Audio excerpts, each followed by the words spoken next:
Just days ago, Mexican federal forces kicked down the door of a house in a border city just steps from the United States and dragged out a man who had spent decades living deep inside one of the most powerful criminal empires on Earth. The man they pulled out wasn't some low-level soldier. He was family. He was blood family to the most infamous drug lord who ever lived. His name is Isai Martinez Cepeda, but the cartel world knows him as El Chinacate, a nickname that literally translates to a featherless bird. And trust me, by the time we get to the end of this video, that nickname is going to mean something to you. Because this man flew under the radar for years, avoiding capture, building his criminal empire in the shadows of his uncle's legendary name, moving fentanyl and meth across borders, and living a narco lifestyle that most people will never see up close. But here's the thing nobody's really talking about. This story isn't just about one arrest. This is about a bloodline, a dynasty, a cartel legacy that refuses to die no matter how many members get locked up. And what happens to El Chinacate now could send shockwaves through the entire Sinaloa cartel. So stay with me, because I promise you, by the end of this video, you are going to understand exactly who this man is, where he came from, what he built, and why the United States government wanted him bad enough to push for his extradition. Let's get into it. But before we talk about the arrest, before we talk about the fentanyl pills and the seized weapons, I need you to first understand who this man really is and where his story begins. Because to understand El Chinacate, you have to understand the world he was born into. Isai Martinez Cepeda grew up in Sinaloa, Mexico. And if you know anything about that part of the world, then you already understand that the drug trade is not just a profession there. It is a culture. It is woven into the fabric of everyday life in a way that most people outside of Mexico cannot fully grasp.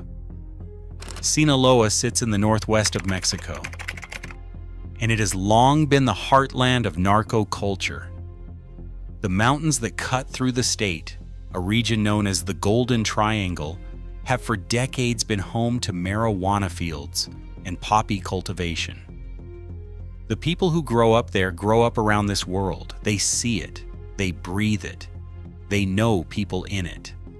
And for a kid with the right family connections, it is not just a way in, it is practically a calling. Now here is where things get interesting. Isai Martinez Cepeda is described as a nephew of Joaquin Guzman Loera, the one and only El Chapo. But I want to be transparent with you here, because the facts matter. Technically, when Mexican authorities and the media refer to him as El Chapo's nephew, that terminology works a little differently in Spanish than it does in English. His two surnames, Martinez Cepeda, do not match directly El Chapo's family name, Guzman Loera, which means neither of his parents is a direct sibling of El Chapo.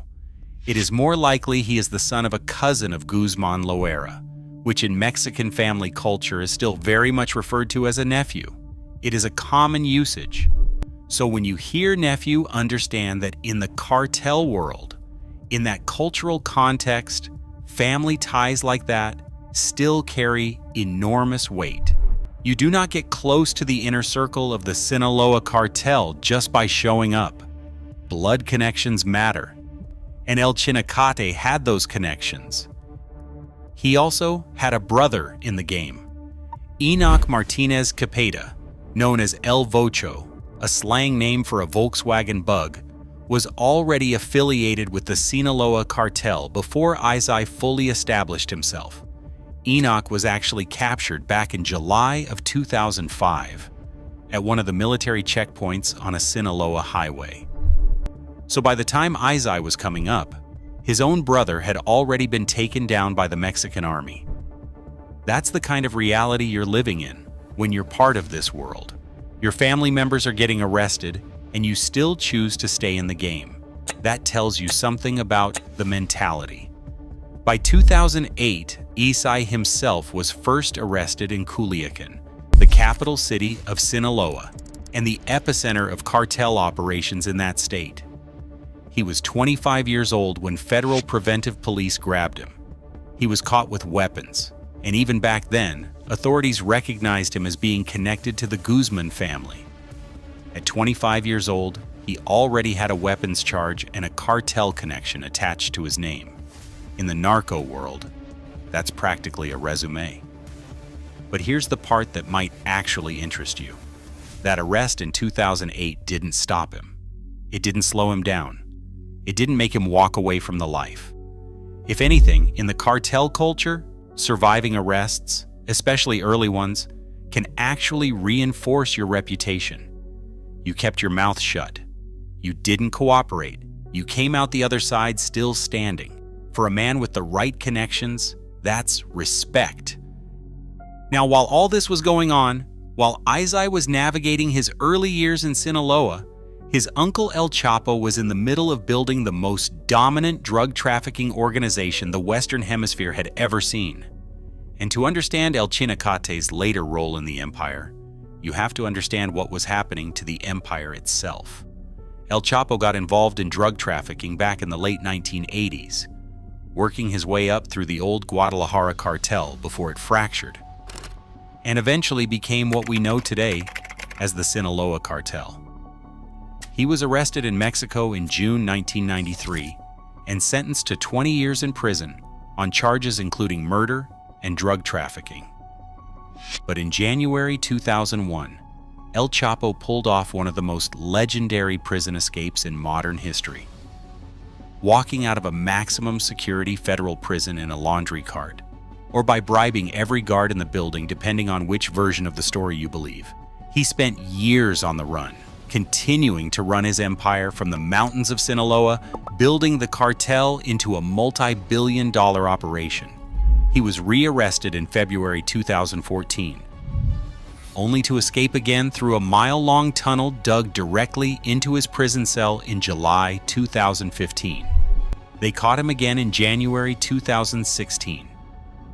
By January 2017, El Chapo was extradited to the United States, where a New York jury ultimately found him guilty of drug trafficking, money laundering, and a long list of other charges.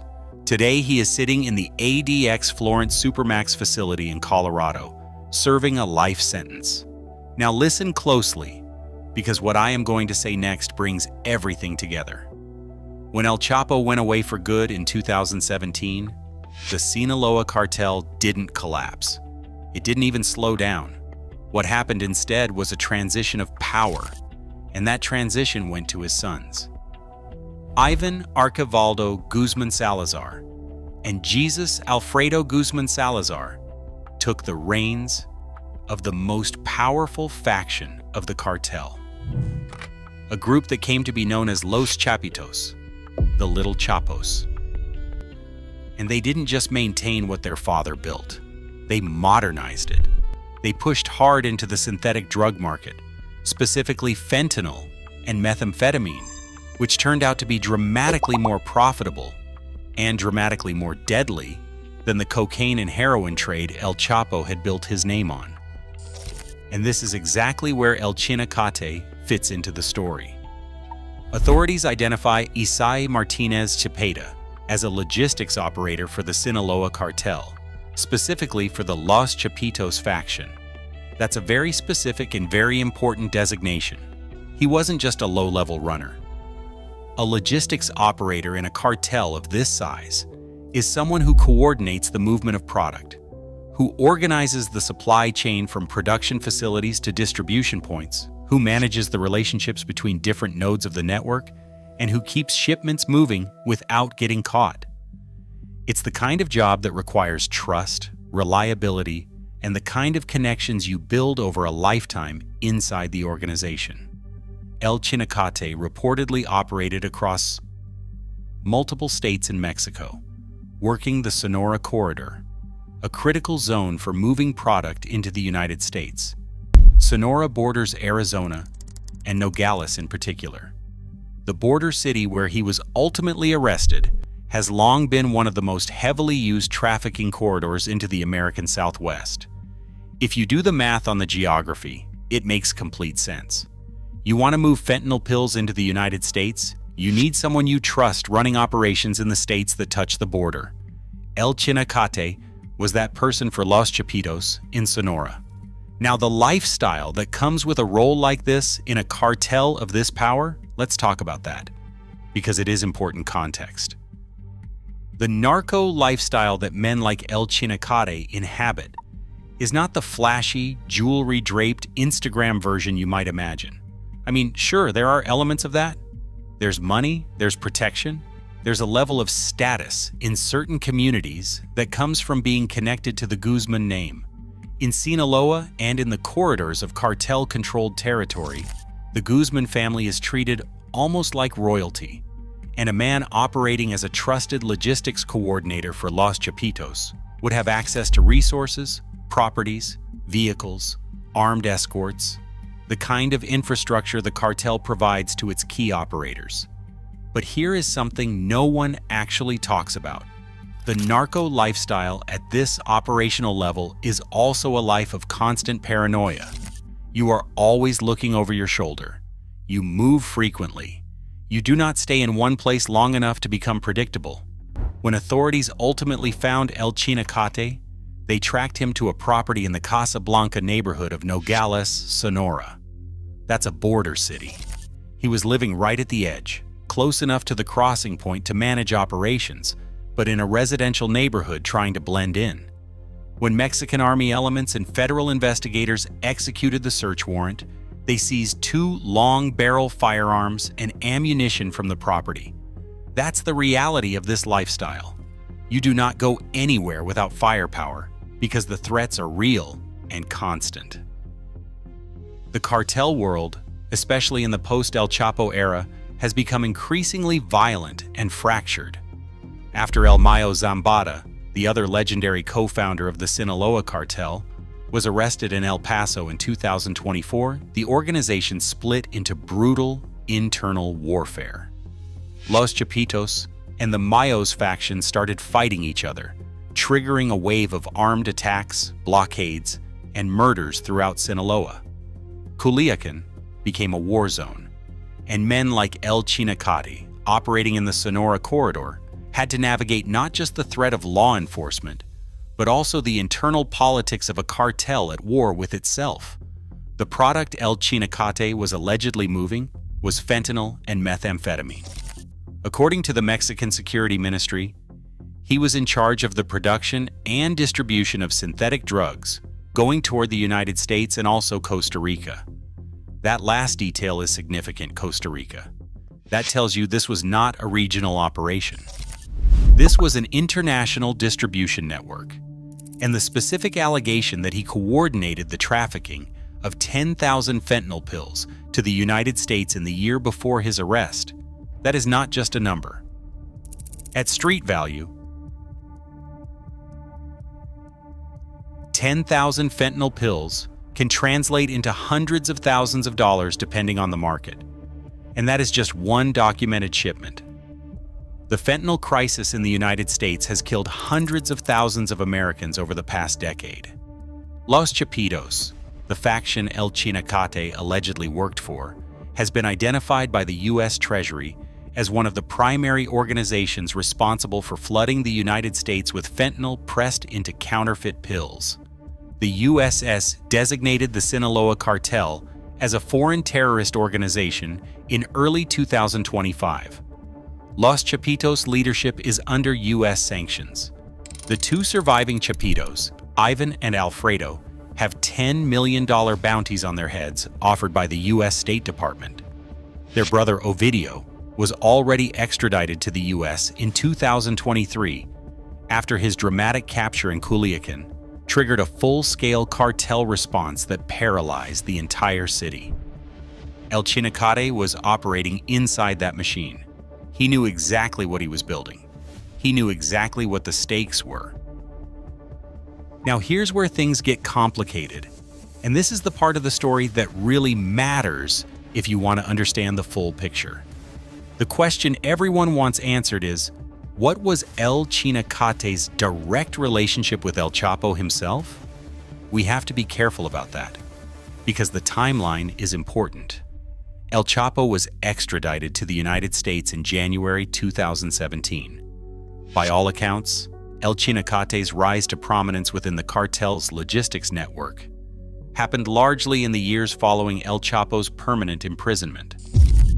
So his primary operational relationship was almost certainly with Los Chapitos, El Chapo's sons, not with El Chapo directly, while El Chapo was still running the cartel. But the Guzman family connection was not just symbolic. In the cartel world, being tied to that bloodline carries operational value. It opens doors, and it establishes credibility. When El Chinacate moved product through the Sonora corridor, when he coordinated shipments with other cells, when he needed to negotiate with other operators, his name and his connection to the Guzman family tree mattered. That name is worth something even now, when El Chapo himself is locked in a concrete cell in Colorado, writing letters to federal judges begging to be transferred back to Mexico. Here is something no one actually talks about. As recently as April 2026, just weeks before El Chinacate's arrest, El Chapo was sending letters from the ADX Florence Supermax to a New York federal court, asking authorities to return him to Mexico, citing cruel punishment, isolation, and the lack of family visits. The most powerful drug lord in modern history, reduced to writing letters from a box. His nephew, or the man called his nephew, was out on the streets of Nogales, still running shipments of synthetic drugs across the border, still living inside the empire that El Chapo built. That contrast right there, that is the real story. Now, while all this was happening on the ground level, the bigger picture around El Chinacate was getting darker by the month. The Trump administration came into office in 2025 with an aggressive posture toward the Mexican cartels. The Sinaloa cartel's terrorist designation gave United States law enforcement new tools and new political momentum to go after cartel members in a way that previous administrations had not prioritized in the same way. Mexico, facing intense pressure from Washington over the fentanyl crisis, started cooperating more publicly with United States requests for arrests and extraditions. The coordinated operation that ultimately brought down El Chinacate was a joint effort involving the Mexican Army, the Attorney General's Office, the National Guard, and federal investigators all working together. This was not a random traffic stop. This was the result of aerial surveillance, military intelligence, and a formal extradition request from the United States. On May 26, 2026, just days ago, federal forces raided the Casablanca neighborhood property in Nogales, Sonora. They found Isai Martinez Cepeda inside. They seized 2 long firearms and ammunition, and they took him into custody. Mexico's Secretary of Security and Citizen Protection, Omar Garcia Harfuch, announced the arrest on social media that same day, a sign of just how significant authorities considered this capture. This was headline news across Mexico and the United States within hours. Separately, on the same day as the announcement, authorities carried out a second operation in Tapachula, in the southern state of Chiapas. At that location, they seized more than 1,500 pounds of cocaine, 151 firearms, 363 magazines, and 18 grenades. The 2 operations together were described by Harfuch as significant blows to the operational capabilities of criminal organizations. That's the scale of what was happening in a single 24-hour window. On May 27, 2026, the very next day, El Chinacate appeared before a federal judge in Mexico City at the Federal Criminal Justice Center. Judge Maria del Carmen Montiel Rodriguez formally ordered his provisional detention with the purpose of extradition. He was told in that hearing that his capture was made at the request of the United States government, which seeks to try him on charges equivalent to organized crime and drug trafficking offenses. Starting from May 28, a 60-day clock began ticking for the United States to formally present its extradition request to Mexico. El Chinacate is currently held in the maximum security section of the Reclusorio Norte prison in Mexico City. Now, the only question left to answer right now is, what happens next? What is El Chinacate actually facing if he gets extradited to the United States? And this is where it gets serious. Law enforcement sources familiar with the case have indicated to NBC Chicago that El Chinacate faces sealed federal charges that are likely to include drug trafficking, organized crime, and conspiracy. Those sources also noted that the case could be heading to Chicago or New York, both of which have jurisdictional history with Sinaloa cartel prosecutions. The Eastern District of New York, in Brooklyn, is where El Chapo himself was tried and convicted. There is a certain dark poetry in the idea that El Chapo's nephew could end up in the same federal court system that put El Chapo away for life. If El Chinacate is extradited and convicted on drug trafficking and organized crime charges in the United States, he is looking at decades in federal prison. Mandatory minimums in federal narcotics cases are brutal, and conspiracy charges under organized crime statutes can stack sentences in ways that make the math very grim. His brother El Vocho was arrested back in 2005 and has his own history with the cartel. His uncle is rotting in a supermax. His cousins, El Chapo's sons, are among the most wanted men on the planet. The pattern here is not subtle. But even with all of that, here is something important to understand. The extradition process in Mexico is not instant. There is a 60-day window for the United States to formally submit its extradition request. Then there is a legal review process in Mexican courts. Defense attorneys will challenge it. It could take months. It could take longer. And in the interim, El Chinacate sits in Reclusorio Norte in Mexico City, likely well aware that the odds stacked against him are significant. Other cartel members who have been extradited to the United States have faced a legal system that is extraordinarily effective at securing convictions in narco cases. The conviction rate in federal drug trafficking prosecutions in the United States is extremely high. And the cooperation incentives the United States offers, reduced sentences in exchange for testimony against bigger targets, have a long history of flipping cartel members. But even if El Chinacate decides to cooperate, the question becomes, how much does he really know? How deep into the Los Chapitos operation was he? What can he offer prosecutors about the people still sitting above him in the organizational chart? Men like Ivan and Alfredo Guzman Salazar, who are still out there running Los Chapitos from wherever they are hiding. That is the calculation he is going to have to make. And it is the kind of calculation that can determine whether a man spends the rest of his life in a federal prison or gets a deal that gives him any chance at the other side of it. And here's something no one actually talks about. While the arrest of El Chinacate is a real and significant win for both Mexican and U.S. law enforcement, the Sinaloa cartel itself is not finished.